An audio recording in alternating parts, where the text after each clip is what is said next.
My name is Sam Vaknin. I am the author of Malignant Self-Love, Narcissism Revisited. The narcissist is a guru at the center of a cult. Like other gurus, he demands complete obedience from his flock, his spouse, his offspring, other family members, friends and colleagues. He feels entitled to adulation and special treatment by his followers. He punishes the wayward and the straying lambs. He enforces discipline and adherence to his teachings and sets common goals. The less accomplished the narcissist is in reality, the more stringent his mastery and the more pervasive the brainwashing. Cult leaders are narcissists who failed in their mission to be someone, to become famous and to impress the world with their uniqueness, talents, traits, and skills. Such disgruntled narcissists withdraw into a zone of comfort, which I call the pathological narcissistic space. And this zone of comfort, this space, assumes the hallmarks of a cult. The often involuntary members of the narcissist mini-cult inhabit a twilight zone of his own construction. He imposes on them a shared psychosis, replete with persecutory delusions, enemies, mythical narratives, and apocalyptic scenarios if he is flouted. The narcissist's control within this cult, within this space, is based on ambiguity, on unpredictability, fuzziness, and ambient abuse, on gaslighting. His ever-shifting whims exclusively define what is right versus what is wrong, what is desirable versus what is unwanted, what is to be pursued and what is to be avoided. He alone, the narcissist, determines the rights and obligations of his disciples and alters them at will.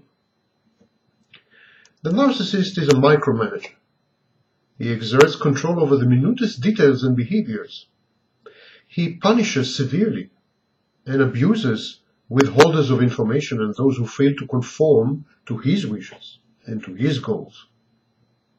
The narcissist does not respect the boundaries and privacy of his reluctant adherents. He ignores their wishes. He treats them as objects and instruments of gratification or extensions of himself. He seeks to control both situations and people compulsively. He strongly disapproves of others' personal autonomy and independence. Even innocuous activities, such as meeting a friend or visiting one's family, require his permission. Gradually, he isolates his nearest and dearest until they are fully dependent on him emotionally, sexually, financially, and socially. The narcissistic cult leader, and actually every narcissist, acts in a patronizing and condescending manner and criticizes often. He alternates between emphasizing the minutest faults, which is what I call devaluation, and exaggerating the talents, traits, and skills of the members of his cult, which is called idealization. He is wildly unrealistic in his expectations, and this legitimizes his subsequent abusive conduct when he is disappointed or frustrated. The narcissist claims to be infallible, superior, talented, skillful, all-powerful, omnipotent, and all-knowing, omniscient. He often lies and confabulates to support these unfounded claims. Within his cult, the narcissist expects awe, admiration, adulation, and constant attention, commensurate with his outlandish stories and assertions. He reinterprets reality to fit his fantasies and expects everyone around him to adopt this distorted view. The narcissist's thinking is dogmatic, rigid, and doctrinaire. He does not countenance free thought, pluralism, or free speech, and he doesn't brook criticism or disagreement.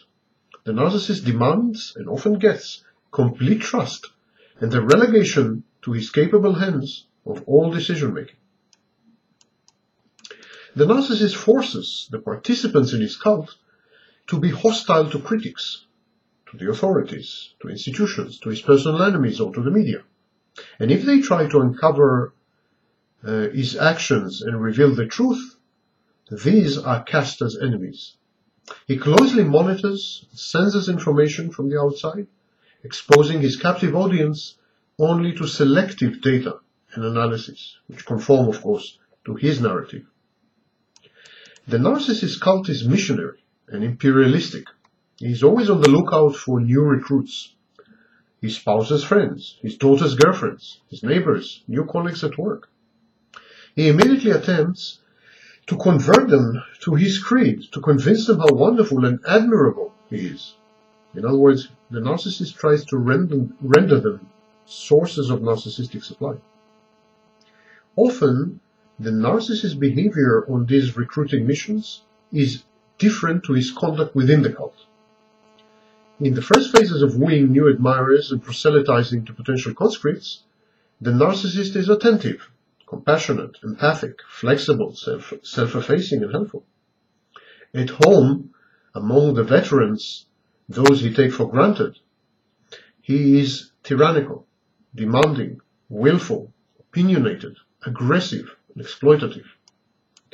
As the leader of his congregation, the narcissist feels entitled to special amenities and benefits not accorded to the rank and file. He expects to be waited on, hand and foot, to make free use of everyone's money, and to dispose of their assets liberally, and to be cynically exempt from the rules that he himself has established. Of course, if such a violation is gainful or pleasurable. In extreme cases, the narcissist feels above the law, any kind of law. This grandiose and haughty conviction leads to criminal acts, incestuous or polygamous relationships, and to recurrent friction with the authorities. Hence the narcissist's panicky, sometimes violent reactions to dropouts from his cult. There's a lot going on that the narcissists want kept under wraps. Moreover, the narcissist stabilizes his fluctuating sense of self-worth by deriving narcissistic supply from his victims. Abandonment threatens the narcissist's precariously balanced personality. It is a rebuff, and the narcissist cannot tolerate it.